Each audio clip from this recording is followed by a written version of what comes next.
Bienvenue dans Break the Wall, épisode 4. Je suis Stéphane Bego, staff architecte à Payfit. Aujourd'hui, on va parler sécurité, DevOps, SRE, Cloud, et on est accompagné de Bruno Carula. Bonjour Bruno. Mais enchanté, bonjour, enchanté à tout le monde. Euh, Bonjour, et moi c'est Bruno Carula et donc je suis CloudOps aujourd'hui depuis 2 ans chez Quadient, euh, en ayant passé une carrière qui m'a amené à ce poste-là.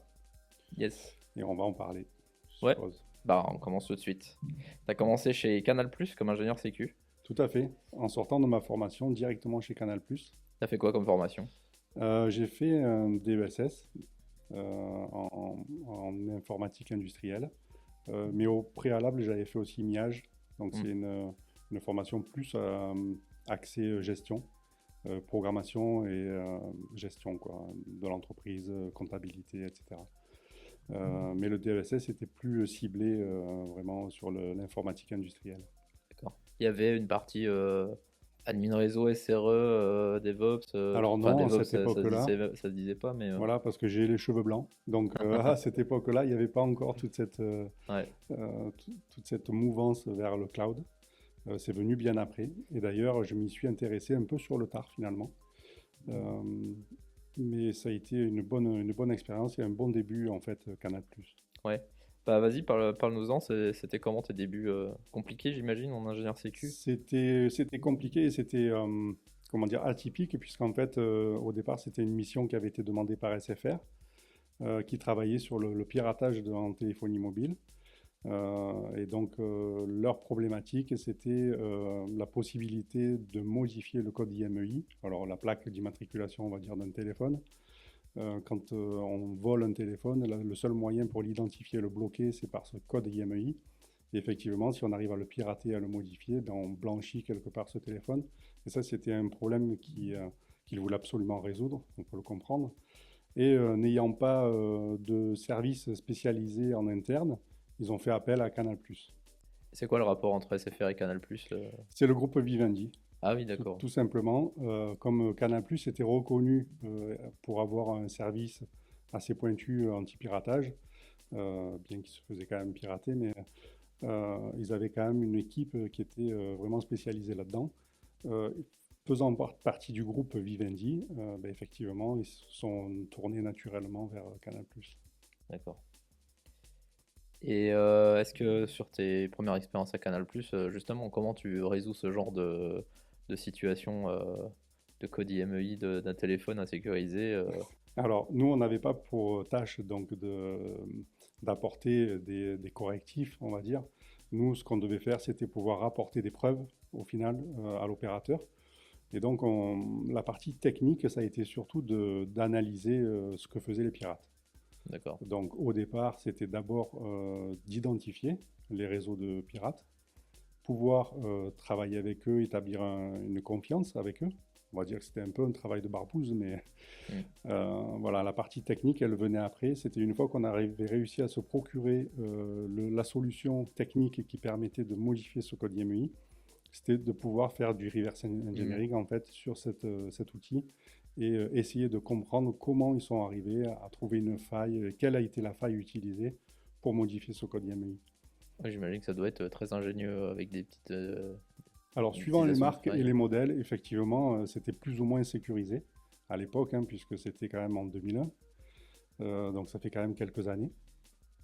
J'espère que ça s'est amélioré depuis, puisque moi j'ai changé de branche, je ne sais plus trop maintenant comment c'est sécurisé. Mais à l'époque, c'est vrai que pour certains modèles, c'était très simple. Il suffisait quelquefois d'envoyer une commande, comme on envoie une commande sur une carte à puce. Là, en fait, on envoyait la commande sur le téléphone, elle était interprétée, le code IMEI était modifié, et on pouvait continuer. C'est open bar, quoi. C'était open bar. Ouais, c'était changer IMEI.exe. T'as déjà eu t'as des marques ou des modèles où c'était impossible, où vous n'avez pas réussi à corriger la faille? Je me rappelle à une époque, alors j'ai eu la surprise de croire que j'avais réussi à modifier un code IMEI, c'était sur un Sagem, je ne sais plus le modèle. Parce que justement, j'avais envoyé une trame de code qui était interprétée par le téléphone et le code IMEI était modifié. Donc on faisait étoile dièse 06 dièse et s'affichait le code IMEI modifié. Sauf que, alors je prends mon téléphone et là j'étais tout excité pour le dire à mes copains, j'avais réussi à modifier le code IMEI. Et donc le copain qui me dit, t'as essayé de passer un appel? Et donc là, au moment où j'ai voulu passer l'appel, en réalité le téléphone était bloqué. Mm. Le code IMEI était effectivement modifié, mais on n'avait plus accès au réseau. Et donc celui-ci, il avait été très difficile à modifier. Et pour la petite histoire, les pirates, quand ils tombent sur un modèle qui est vraiment compliqué, ils se cassent pas trop la tête en fait, ils dessoudent le composant qui contient le code Mhm. IMEI, ils reprogramment un composant, ils le ressoudent dessus quoi. Ouais, donc là, tu peux rien faire. Et là, c'est imparable. Donc la suite de Canal, c'était quoi? Tu as créé ta boîte, PhoneSec? Ouais, alors j'ai créé ma boîte, on a eu la chance en fait de pouvoir travailler directement avec les opérateurs de téléphonie mobile, puisqu'à l'époque, Canal+ avait assuré ce service pour le compte d'SFR. Mais au final, c'était pas tellement leur cœur de métier, et ça les intéressait pas trop d'aller beaucoup plus loin dans cette démarche. Et donc SFR a compris qu'ils étaient un peu bloqués. Et grosso modo, ils nous ont proposé finalement de monter une structure et de commencer à nous passer les premières commandes. Et c'était une super opportunité pour nous, en fait, hein, de démarrer une société, d'avoir déjà un client et en plus comme SFR. Et donc, on a continué effectivement cette démarche de lutte anti-piratage qui s'est ensuite généralisée, puisqu'on est passé d'SFR, on a commencé à contractualiser avec Orange, ensuite avec l'AFOM, qui était l'Association française des opérateurs mobiles, pour au final finir à la GSMA qui est la même chose que l'AFOM, mais au niveau international. Et voilà, donc là, ils sont en Irlande et ils chapeautent un petit peu tous les opérateurs mobiles au niveau international. Parce qu'effectivement, quand on trouve une faille sur un téléphone, ça ne concerne pas qu'un opérateur, ça Oui. concerne l'ensemble des opérateurs et c'est dommage de travailler finalement qu'avec un seul opérateur. Oui, puis SFR payait aussi un peu pour les autres, du coup. Exactement. Bon, alors, ils gardaient leurs informations, Ouais. mais eux, ça leur permettait, quand on leur trouvait une faille et qu'on arrivait à le prouver, ça leur permettait aussi de mettre des primes, pas des primes, ils leur faisaient payer en fait une taxe, hein, quoi, en Mm. gros, euh, parce que le téléphone sur leur réseau avait cette faille de sécurité, euh, et donc ils leur donnaient un délai pour apporter un correctif. D'accord. Ça faisait évoluer finalement le téléphone. Pour tout le monde, par contre, cette fois, oui. Du coup, tu es passé de Canal à PhoneSec, ta boîte, pour faire à peu près la même chose, finalement, parce que c'était le même client de Exactement. base. C'est vraiment une continuité de ce qu'on faisait chez Canal. Tu as dû investir, dans du matériel, Ben, pas vraiment, puisque, enfin, investir, on va dire que le plus gros des investissements, c'était de se fournir les outils pirates. Ouais. Quelquefois, c'était pas juste le prix de l'outil, c'était aussi, il fallait investir du temps et se déplacer, aller les rencontrer Mm. pour établir cette confiance, parce que sur Internet, on le sait, c'est toujours délicat. Et donc, on se déplaçait, on allait les rencontrer, alors quand ils se trouvaient en Allemagne ou en Suisse ou de partout. Il fallait aussi l'hébergement, il fallait tout ça. C'était plus un engagement financier par rapport à ça, pour établir cette confiance et récupérer finalement le fruit de leur travail pour pouvoir ensuite l'analyser. T'as jamais eu de cas de où t'étais repéré, tu t'es fait Non, on menacer? n'a jamais eu ce Non. cas-là. Enfin, Mais en plus, on n'était pas vraiment là pour leur taper dessus finalement. oui, oui, bien sûr. Donc c'était vraiment, finalement, c'est plus les constructeurs de téléphones mobiles qui nous, on était un peu blackmail pour eux parce que finalement, on leur posait problème à eux surtout. Mais on a eu du mal d'ailleurs. On aurait bien aimé pouvoir travailler directement avec le constructeur au final, mais c'était vraiment pas possible. D'accord. Ouais, mais pour quelle raison en fait? Parce que du coup, tu leur rends service au final. Ben, et c'est exactement, ouais, c'est exactement ça, hein. Je me rappelle de Nokia. Ils avaient carrément voulu qu'on enlève. On avait travaillé, on avait fait une petite prestation avec eux et on les avait référencés en fait sur notre site internet. On en avait mis le logo et ils nous avaient demandé d'enlever le logo, bien on avait la preuve d'avoir travaillé avec eux. Ils voulaient pas du tout, les constructeurs ne voulaient pas être associés à notre société. Bah ouais, parce que du coup, tu te dis qu'il y a des failles dans leur téléphone en fait. Ouais. Ouais, Mm, ouais, je mm. vois. Ça a duré combien de temps Et ça a duré une dizaine d'années. dizaine d'années? Mm, mm. Jusqu'en 2012 à peu près? Ouais, c'est ça. Pourquoi vous vous êtes arrêté? Eh ben, en fait, la société existe toujours aujourd'hui. Elle D'accord. a juste changé de nom. Elle est passée de Fonsec à Guardea.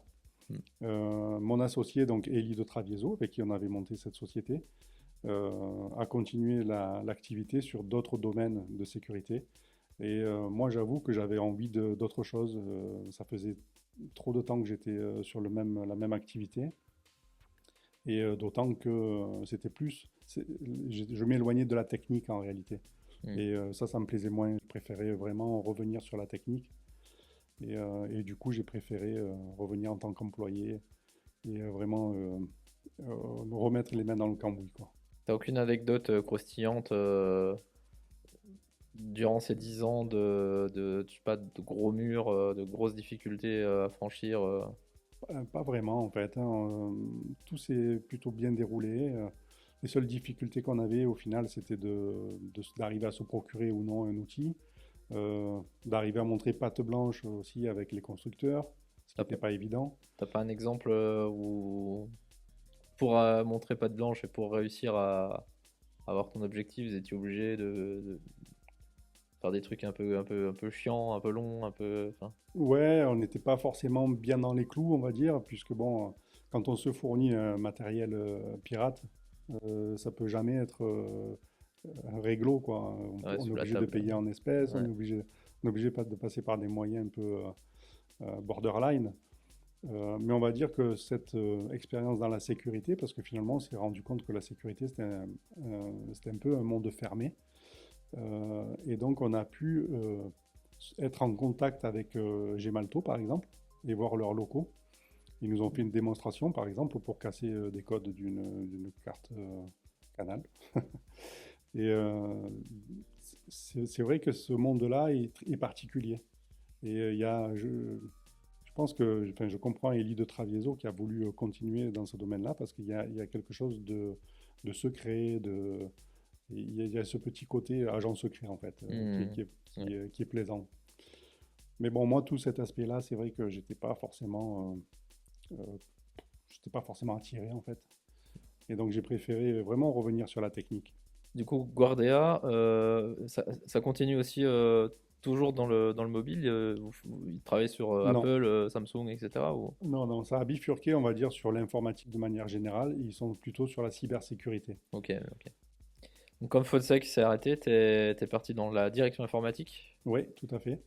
Tu peux nous en parler un peu de tes débuts dans la direction? Alors, on va dire que j'ai pas la fibre pour diriger des centaines de personnes, c'est pas trop mon truc, mais j'ai intégré des sociétés qui avaient des petits services informatiques, et par exemple chez Axéo, où je dirigeais, on va dire, quatre personnes, deux personnes sur le réseau, deux personnes sur le dev, et j'étais moi-même du coup dev.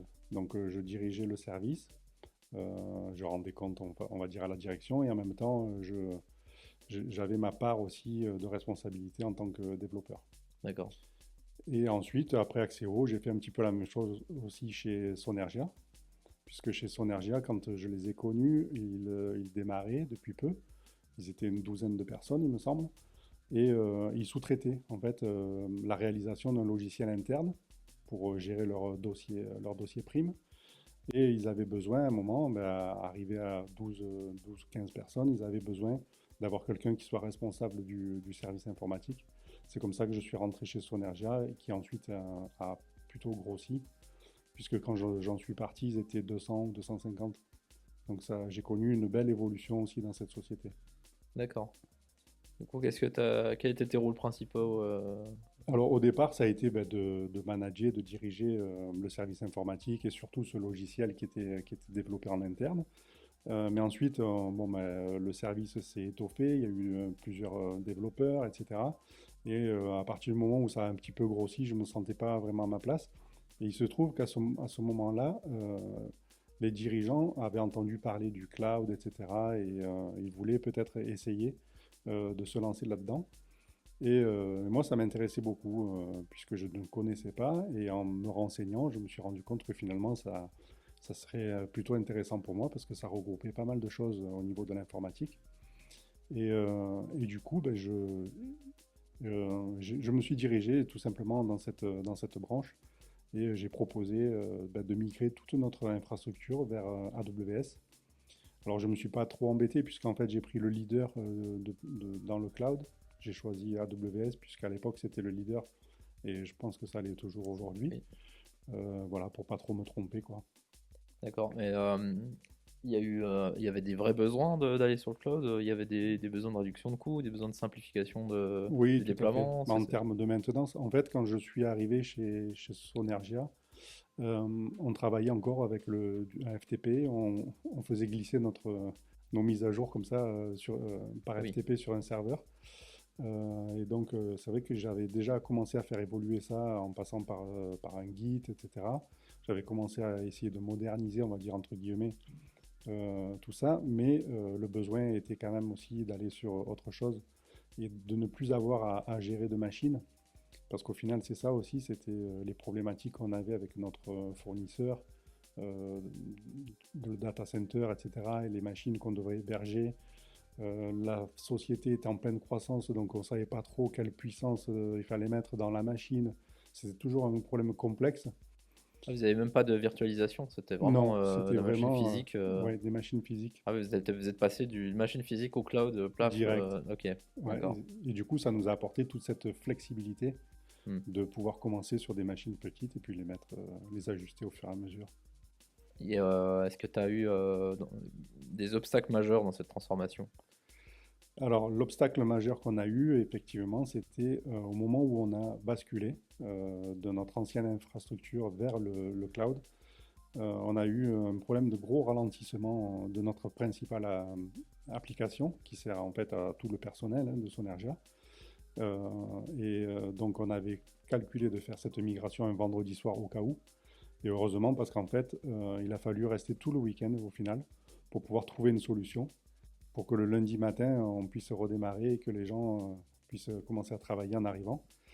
Et il se trouve que on a réussi à faire fonctionner, on a trouvé la solution et on a réussi à faire fonctionner l'application au moment où les premiers employés commençaient à arriver le dimanche, le samedi, non, le lundi matin à 7 heures du matin. Alors le problème venait, on a mis du temps à identifier, mais ça venait essentiellement de MySQL.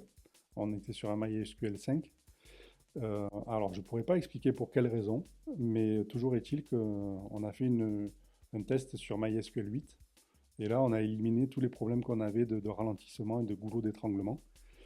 Euh, mais par contre, ce qui a été compliqué, c'est qu'on avait beaucoup de données. Et donc, il a fallu créer une instance sur MySQL 8, et tout réuploader, toutes les datas. C'était un MySQL qui était auto-managé sur un pod. Enfin, Oui, c'était vous qui managez le SQL. oui, oui, tout à fait. D'accord.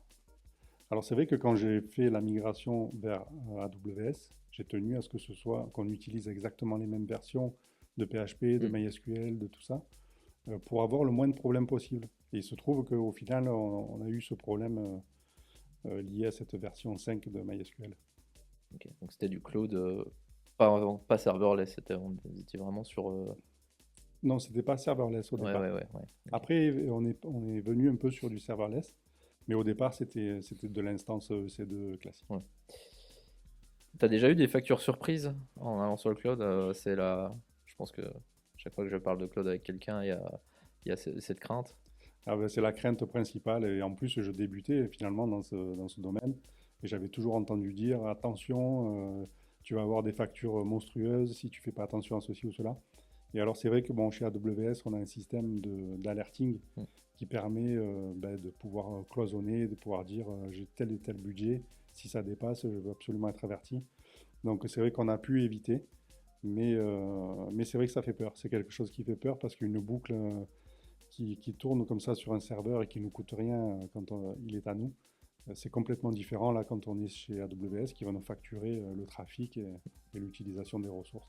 C'est un peu moins risqué sur des machines EC2 où tu sais que tu as une capacité limitée que sur du serverless où ça peut s'envoler Ouais, à l'infini. exactement. Mais ouais. Mm. Et comment ça se passait le déploiement de ces pods comment ça marchait? Ben, en fait, on a utilisé dès le début GitHub finalement avec les GitHub Actions qui permettaient comme ça de créer des triggers et de lancer des processus qui permettaient derrière de pouvoir déployer. Hmm. Alors, c'est vrai que nos applications n'étaient pas très complexes non plus. On avait plusieurs applications qui tournaient sur du PHP. Donc, au final, finalement, c'était juste de redéployer le nouveau code faire un git pull et récupérer la dernière version des fichiers mis à jour. Et derrière, le serveur pouvait tourner avec Et la en, dernière version. et en termes de CD, l'image Docker, comment vous la... Par quoi Alors, ça au tout passait? début, il n'y avait même pas d'image de Docker. C'était D'accord. juste un serveur, une instance EC2 serveur classique, Ah oui, d'accord, ok. fixe. Et c'était le Voilà. serveur qui poulait du nouveau Exactement. code et qui buildait Ouais. éventuellement, etc. Ah oui, Mm, mm. d'accord. Ok. Oui, c'était vraiment simpliste. Et c'est petit à petit qu'on en est venu après à améliorer Ok. le processus. Ah, et du coup, les serveurs sur EC2 avaient des accès GitHub. Ouais. Mm, Ok. Ah, c'est rigolo. Et c'est la pipeline qui déclenchait. Et donc, le serveur allait chercher les mises à jour. Ok. Tu as eu à réfléchir à des problèmes de sécu dans ce contexte-là? Pas vraiment. Ça n'a jamais été un sujet qui m'a été attribué. C'est vrai que souvent, on préférait passer par des sociétés spécialisées pour faire des audits. Euh, mais on était toujours dans cette croissance en fait de la société qui est en pleine explosion. Parce qu'en fait, j'y suis resté, je sais plus, 5 ans chez Sonergia. Et on était plus dans la problématique de déménagement, de changement de bureau, de tout ça. Et au final, sur la partie technique, j'ai pas eu le temps de pouvoir prendre le recul nécessaire pour vraiment mettre en place des moyens de sécurité. Pareil. Donc c'était la sécurité de base que propose AWS en fait. Euh, D'accord. Donc, par exemple,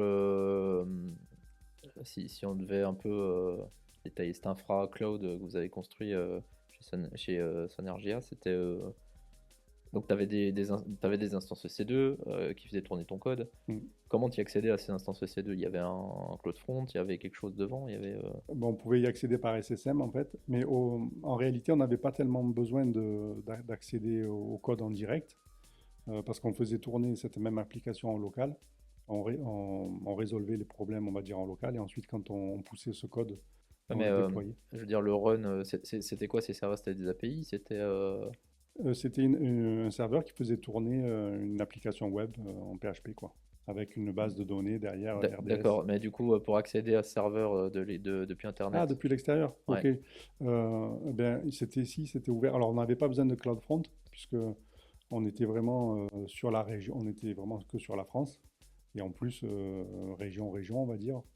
Donc, c'est vrai que CloudFront, c'est intéressant quand on a besoin d'y accéder de plusieurs pays différents pour accélérer les flux, quoi, les transferts. Mais là, on n'avait pas besoin de passer par CloudFront et c'était un accès direct, en fait. d'accord. Chez Sonergia, tu étais tout seul, je crois, Oui, tout à fait. et c'est pas trop stressant d'être seul à déployer une infra, Ben, c'est carrément seul stressant, en responsable. fait, puisque on est complètement responsable de ce qu'on fait, des choix. D'abord, euh, l'infrastructure qu'on choisit, le type de machine qu'on choisit, etc. Il y a personne pour nous aider là-dessus. Étant petit client en plus d'AWS, on n'a pas une personne dédiée qui puisse nous expliquer, il faut payer des supports, etc.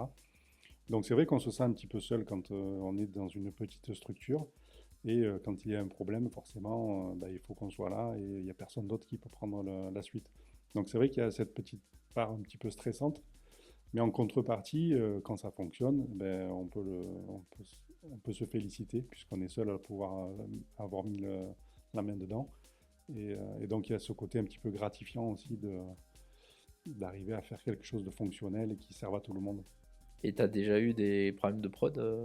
Ça t'est déjà arrivé de faire des boulettes? En prod, ben, à part ce souci qu'on a eu de migration de switch là, Ouais, de l'ancienne infra à la ouais. nouvelle, non, c'est souvent lié au problème de ralentissement. Parce que là, quand il y a un problème de ralentissement sur l'application, on a tout le personnel derrière qui est bloqué, qui a du mal à travailler, et du coup, ça bloque vraiment la prod. Mais ces problèmes de ralentissement, on a pu les résoudre assez rapidement.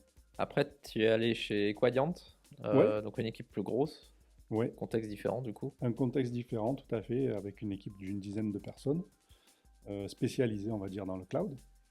Et donc une activité qui a changé pour moi, puisque là, je peux me reposer du coup sur d'autres personnes. Quand on a une grosse tâche à effectuer, on peut la diviser et se la partager. Et on peut aussi échanger techniquement, parce que c'est vrai que quand on est seul, on envisage les choses comme on essaie de faire au mieux, mais on n'est pas sûr et certain que ce soit le meilleur choix, et on n'a personne en fait à qui en parler. Or là, à chaque fois qu'on met quelque chose en place, ben c'est collégial, on en parle tous ensemble et on choisit les meilleures solutions. Et c'est vraiment une façon différente de travailler. D'accord. Vous avez jamais eu de petits conflits de choix de solutions Peut-être que ça fait pas assez de temps que j'y suis, mais pour l'instant, ben, ça fait 2 ans que je suis chez eux et ça se passe vraiment très très bien. Du coup, après Sonergia, je t'ai embauché chez Cogepar. Exactement. C'est là qu'on s'est connus, tout à Ouais, fait. tout à fait. Donc Cogepar, en gros, c'est du from scratch, du coup. T'es arrivé pour bosser sur la refonte. Cloud, pas mal de serverless. Il y avait des pods quand même, il y avait quand même des images, des microservices, etc. Qu'est-ce qu'il y avait de nouveau à Cogepar que tu as dû apprendre Je Ce qu'il y sais que... avait de nouveau, ben, c'est la partie, on va dire, surtout serverless, puisque en fait, je l'avais utilisé un petit peu chez Sonergia, mais pas vraiment. C'était sur la fin, en tout cas. Et là, quand je suis arrivé chez Cogepar, il y avait toute cette structure, cette demande de mise en place de microservices. Et le serverless, en tout cas avec ECS, que je connaissais mieux que Kubernetes, c'était vraiment adapté. J'ai trouvé que c'était vraiment le plus adapté et le plus facile pour moi à mettre en place, en tout cas. Et donc, c'est toute cette partie-là que j'ai pu approfondir et que j'ai pu mettre en œuvre euh, dans des délais qui étaient demandés un petit peu serrés. Et donc, là aussi, j'ai connu plusieurs choses chez Cogepar. C'était cette partie serverless et la pression sur les épaules un petit peu par rapport à un délai. Ce délai qu'on ressentait moyennement, en réalité, on sentait que la direction avait besoin d'aller vite. Mais on va dire qu'à cette époque-là, c'était toi le chef de service et tu faisais bien tampon avec l'équipe. Et donc, on la ressentait moyennement. Mais c'est quand même une expérience que j'ai eue dans ma carrière qui m'a mis face à des délais un petit peu serrés. Si on reste sur la technique, t'as eu des défis particuliers sur la mise en place de tout ça? C'était du GitLab?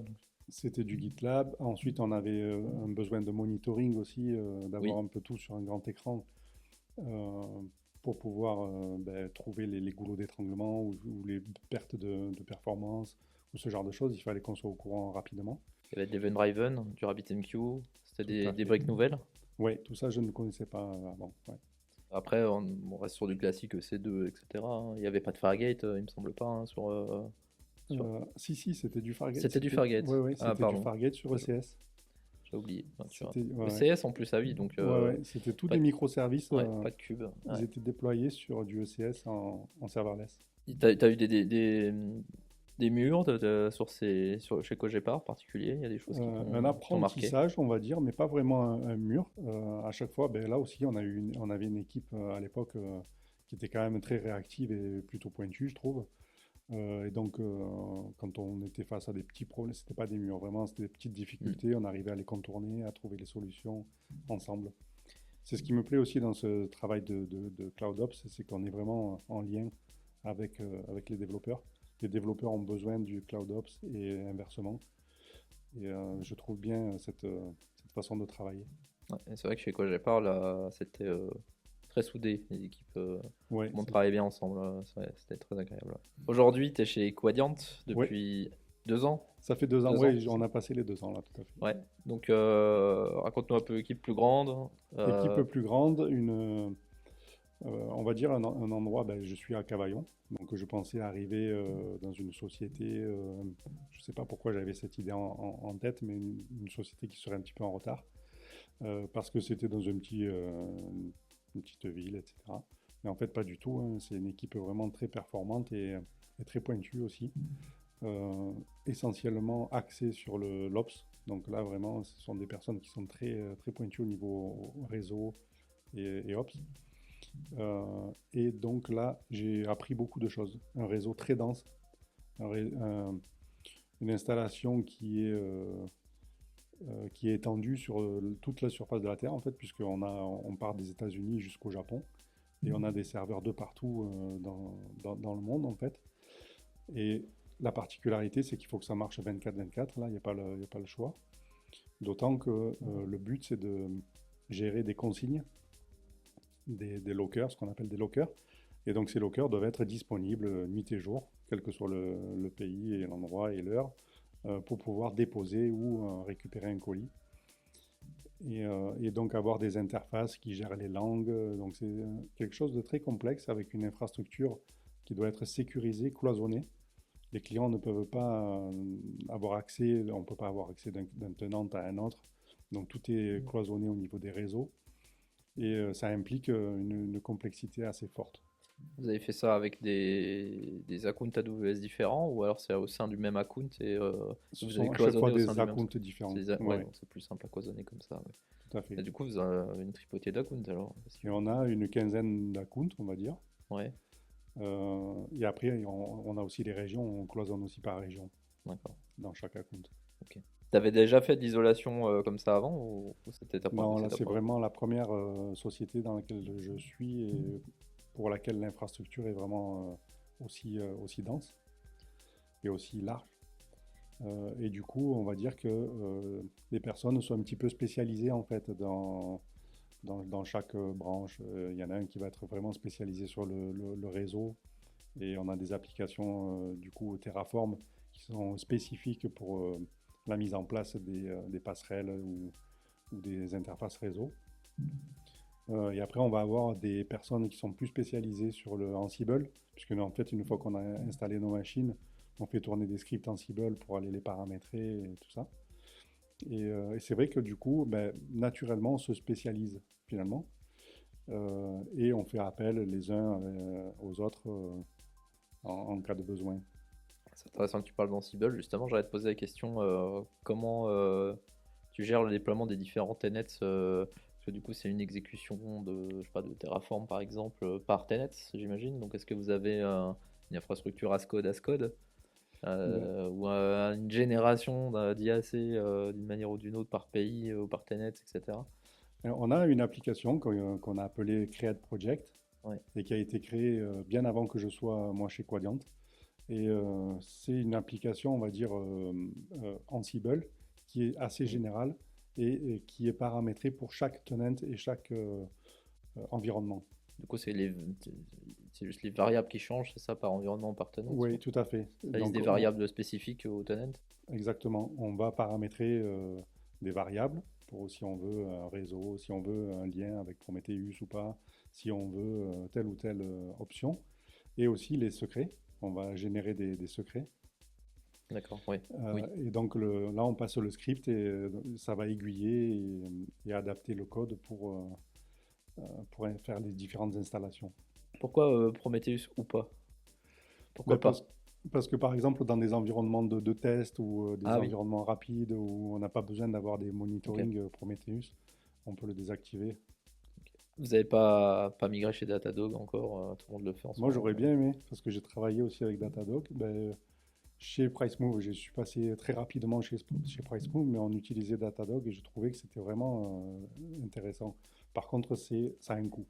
Ouais, c'est Ouais, ça. souvent, on est bloqué, non pas parce qu'il ne fait pas ce qu'on veut, c'est parce qu'il Mm. est trop cher. Ouais, on l'utilise chez Payfit et c'est vrai qu'on fait attention, quoi. Ouais, ouais. Ça s'envole vite. T'es certifié AWS et Cube. Oui. Alors, c'est pas des certifications forcément faciles à passer. C'est quoi les difficultés de ces certifications?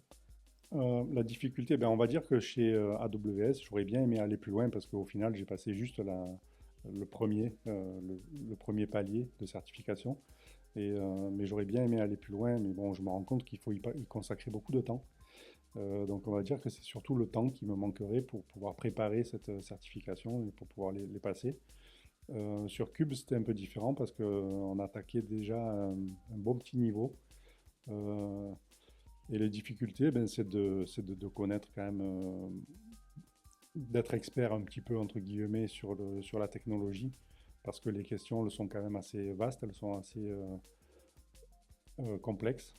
Et au final, il faut vraiment, quand on passe à la certification, c'est qu'on obtient la certification, c'est qu'on a quand même un bon niveau, je trouve, en tout cas sur Kubernetes.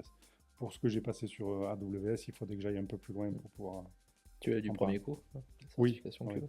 On va parler d'IA un petit peu. On parle toujours Mhm. avec tout le monde, dans tous C'est les un peu métiers, le tous les métiers sujet. de la tech. Ouais. Euh, donc il y a deux parties de l'IA. Il y a un, est-ce que tu utilises pour toi pour te faire gagner du temps? Et deux, est-ce que tu utilises pour enfin, est-ce que tu déploies des applications qui fonctionnent avec de l'IA? Et donc, est-ce qu'il y a des choses spécifiques à savoir quand tu fais de l'infrastructure qui fait de l'IA, quoi. Voilà. Donc, première question, voilà, est-ce que tu utilises l'IA au quotidien dans ton métier voilà. Alors tout de suite, je vais dire non, mais ça arrive. On va dire que c'est quelque chose qui m'intéresse beaucoup parce que ça aide et ça assiste beaucoup. J'ai été surpris d'ailleurs par des résultats, par des retours qu'on peut avoir sur différentes IA. Et notamment, les premières que j'ai utilisées, c'était pour exploiter un PDF, admettons. Un PDF qui est très difficile à comprendre.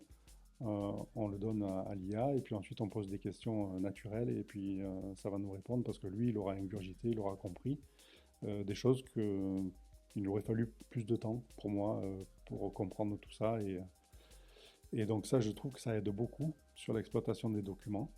On ne l'utilise pas aujourd'hui, mais c'est une volonté, puisque là, je vais être cobaye bientôt pour utiliser Cursor. Ah bah, j'en parlais dans l'épisode 1 de Ah, ben Cursor voilà. à Thomas. Ouais. Ben, c'est quelque chose qui nous intéresse beaucoup et qui assiste pas mal dans la programmation. Je ne sais pas jusqu'où ça va encore, puisque je ne l'ai pas encore utilisé, mais c'est vrai que ce qui peut être intéressant aussi, c'est la génération de documents techniques quand on programme, parce que c'est quelque chose qui nous prend aussi beaucoup de temps. Donc si on pouvait éliminer du temps là-dessus sur la rédaction de documents, ou sur la compréhension, ou quelquefois sur la complétion de code qui prend du temps quand c'est répétitif, là c'est vrai que l'IA nous aide beaucoup pour accélérer cette programmation. Donc oui, effectivement, c'est un outil qui va arriver très vite chez nous et on va l'utiliser bientôt. Ouais, bah, Cursor, tu vas pas être déçu, hein, on l'a poké au mois d'octobre chez Payfit. Et finalement, on a acheté 50 licences. Ah ben oui, Tu vois, ok. je t'ai dit plus tout à l'heure, hein, c'était 50 le vrai chiffre, hein. Mais probablement qu'on va faire remonter parce que c'est pas mal réclamé quand même. Est-ce que tu as déjà déployé des applications qui font de l'IA, soit du machine learning, soit de l'IA générative, qui ont besoin de base vectorielle et de choses comme ça? Est-ce que ça t'est déjà arrivé? Non, non, non, j'ai jamais fait ça, non. D'accord. C'est vrai que c'est quelque chose qui pourrait m'intéresser, mais encore une fois, il faut y passer du temps. Ouais. Et, euh, et non, j'ai pas eu l'occasion de pouvoir le faire. Ok. Est-ce que tu as déjà eu une catastrophe technique à gérer? Une catastrophe, pas vraiment. On va dire que la plus grosse des difficultés, c'est celle dont j'ai parlé tout à l'heure là, chez Sonergia, pour la migration. Euh, mais non, de souvenirs que j'ai pas fait face à des catastrophes. D'accord. J'ai eu de la chance, sûrement. Tu es dans le métier depuis longtemps. Quelle est l'évolution technologique qui t'a fait gagner le plus de temps dans ton métier de tous les jours? Tu vois, par exemple, l'infra as code, ce genre de choses. Ben, c'est exactement ce que Ah, j'allais dire en pardon. fait, parce que c'est vrai que c'est quelque chose que j'ai trouvé magique au départ. D'écrire quelques lignes de code et d'exécuter ça et de voir que les machines se mettent en route, c'était vraiment impressionnant de voir ça. Pour moi qui avais connu l'informatique à sa base, je suis arrivé juste après les cartes perforées. Donc à l'époque, il n'y avait même pas Linux qui existait.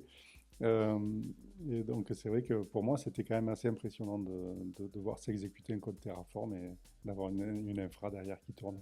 Comment tu vois l'évolution du métier dans les prochaines années? Ben, là, avec l'arrivée de l'intelligence artificielle, j'ai l'impression que tout peut arriver. C'est difficile justement d'appréhender comment on va pouvoir améliorer, comment ça va s'améliorer, dans quel sens on va partir. Je pense qu'il y aura toujours besoin quand même d'une intervention humaine, mais j'ai bien peur qu'il va moins y en avoir besoin en fait.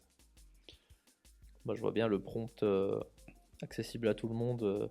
J'ai besoin d'une base de données. Il répond oui, ok. Est-ce que vous avez besoin qu'elle grossisse toute seule? Oui, non, Euh, etc. Et pouf, c'est parti. J'ai besoin que cette base se connecte à une API. C'est du code TypeScript, il est là, mon code. Vas-y, débrouille-toi. Et puis, il te génère tout seul. Ou Mais alors encore moins technique, j'ai besoin d'une application qui fait ci et ça, et c'est et ça, l'intelligence artificielle qui va faire le ça la choix. code et ça la déploie. Ouais. Ouais. On n'en est pas là, mais oui, ça peut arriver, tout à fait. C'est Ça va dans le cadre tellement du vite, c'est possible. vrai que Ouais. c'est difficile hein, de voir par où ça Mm. va partir. Ça donne des idées, hein. Il faut créer une boîte qui fait ça. C'est le Mm. moment là. Ouais, parce il y a des Bolt.io, je sais pas si tu connais, des applications IA qui te génèrent des applications, enfin, des IA génératives, pardon, basées souvent soit sur Anthropic, soit sur OpenAI, qui génèrent vraiment des applications de A à Z, Mm. en te basant sur des templates. Ils utilisent des templates derrière de différents langages, et puis ils t'assemblent tes pages, etc. C'est vachement puissant. Mais ça te les déploie pas. Donc le fait que Oui, derrière tu donnes un account AWS tout prêt, et, par exemple, et que ça te le déploie, ça serait vraiment très puissant. Ouais. Quel a été le changement technologique que tu as le moins apprécié, ou qui a été le plus difficile à appréhender? c'est difficile comme question parce que Où tu t'es dit, là j'ai l'impression que le métier se complexifie, ou... on va dire que la plus grande difficulté, c'est qu'à un moment donné, il est sorti des applications, des outils dans tous les sens. Au début, quand j'ai commencé l'informatique, il y avait trois quatre outils et tout le monde utilisait les mêmes. Après, il y avait juste la bataille entre j'utilise tel ou tel langage et donc je préfère celui-ci ou celui-là. Mais il n'y avait pas tellement de multitude d'outils. Et puis à un moment, il y a eu une multitude d'outils qui sont sortis. Et alors, on en est venu un petit peu à se perdre, à savoir quoi utiliser, pas quoi utiliser. Et est-ce que c'est utile pour moi? Est-ce que c'est juste pour dire j'ai utilisé ça? C'est vrai que ça a été difficile à appréhender, toute cette multitude d'outils. Ouais, je comprends, bah, c'est pareil dans le dev. Il y a 20 ans, tu voulais faire un site web, tu apprenais le PHP par exemple, et c'est bon. Mhm. C'est un peu là, les HTML, CSS, tu vois. Et maintenant, c'est ah bah attends, il faut React, il faut il faut Less, ou je sais pas quel autre, ou Tailwind ou machin, et Mhm. puis ah oui, puis derrière, ouais. Et il faut que tu connaisses 40 couches, quoi. Si tu devais refaire ton parcours, si tu devais revivre ta vie, est-ce que tu prendras des décisions différentes? Qu'est-ce que tu changerais? À part te faire gagner au loto, hein, je parle dans ta carrière. Ouais, je pense que je ne changerai pas grand-chose parce qu'en fait, j'ai eu deux vies jusqu'à aujourd'hui. Une première vie qui ne concerne absolument pas l'informatique, puisque j'ai démarré, on va dire, dans la climatisation et les installations électriques. Donc, ça, c'est pas que ça n'a rien à voir, mais c'est vrai que ce sont deux métiers complètement différents. Mais en fait, j'ai toujours été passionné d'informatique et au final, j'ai trouvé le moyen d'arrêter ce que je faisais, de reprendre mes études et d'aller dans l'informatique.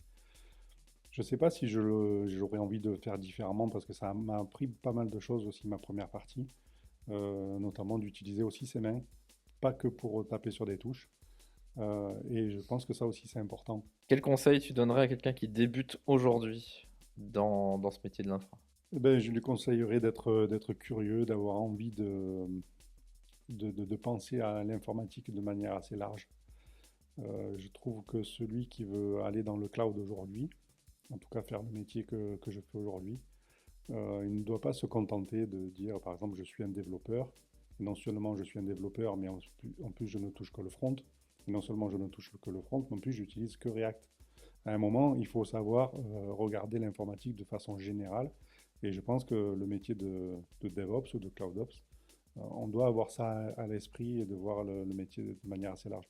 On ne demande pas à être expert sur tous les sujets, mais au moins d'avoir une visibilité, de comprendre comment tout fonctionne. C'est le meilleur moyen de pouvoir s'associer avec les développeurs, de pouvoir avancer ensemble sur un même bateau et pas cloisonner. Donc le conseil, ça serait ouvre ton esprit et fonce parce que par contre c'est un beau métier. Est-ce que tu veux rajouter un mot de la fin, ou... Par rapport à ce que je viens de dire juste avant, je vois pas trop. Moi, en fait, je suis content d'avoir choisi cette voie et d'y être allé. Et je regrette rien. Donc, si j'avais quelqu'un en face qui me dit tiens, j'hésite, je dirais ben, va là-dedans parce que tu vas t'éclater, quoi. Ouais. Bah, merci Bruno. Merci à toi. Donc c'était Break the Wall. Merci à tout le monde, et à la prochaine.